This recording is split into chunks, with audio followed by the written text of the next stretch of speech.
IDTV మన ఉనికి మన వాణి.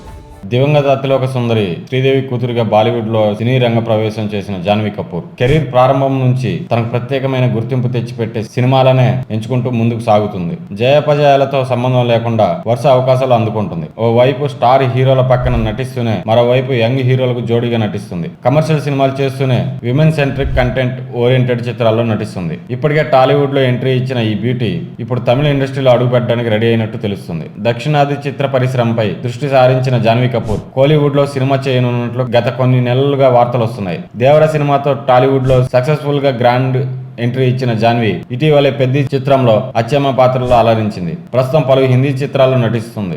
ఈ క్రమంలో అమ్మడు తమిళంలో భారీ ఆఫర్ దక్కించుకుందని అంటున్నారు. కోలీవుడ్ లో విలక్షణ దర్శకుడు పా రంజిత్ తో వర్క్ చేయడానికి గ్రీన్ సిగ్నల్ ఇచ్చినట్లు చెబుతున్నారు. అయితే ఇది సినిమా కాదని ఒక వెబ్ సిరీస్ అని టాక్ నడుస్తుంది. పా రంజిత్ రూపొందించనున్న వెబ్ సిరీస్ కోసం జాన్వీ కపూర్ ను సంప్రదించగా దానికి ఆమె నుంచి పాజిటివ్ రెస్పాన్స్ వచ్చిందంట. దీనికి సర్కునం దర్శకత్వం వహిస్తున్నారంట. ఈ మధ్యనే ఆయన దుషారా విజయంతో ఎగ్జామ్ అనే సిరీస్ ని తెరకెక్కించారు. ప్రస్తుతం ఇప్పుడు జాన్వీతో ఒక సిరీస్ ప్లాన్ చేస్తున్నారని అంటున్నారు. సామాజిక అంశాలు, దళితుల జీవన పోరాటాలు, అణగారిన వర్గాలపై జరుగుతున్న అన్యాయాలపై పారంజిత్ సినిమాలు తీస్తుంటారు. తన సినిమాల ద్వారా ప్రజల్లో ఎంతో కొంత చైతన్యం తీసుకొచ్చే ప్రయత్నం చేస్తుంటారు. ఆయన సినిమాల్లో బలమైన పాత్రలు ఉంటాయి. ఒకవేళ ఆయన రూపొందించే సిరీస్ లో జాన్వీ నటించేది నిజమైతే ఇది ఆమె కెరీర్ లో ప్రత్యేకంగా నిలుస్తుందనడంలో సందేహం లేదు.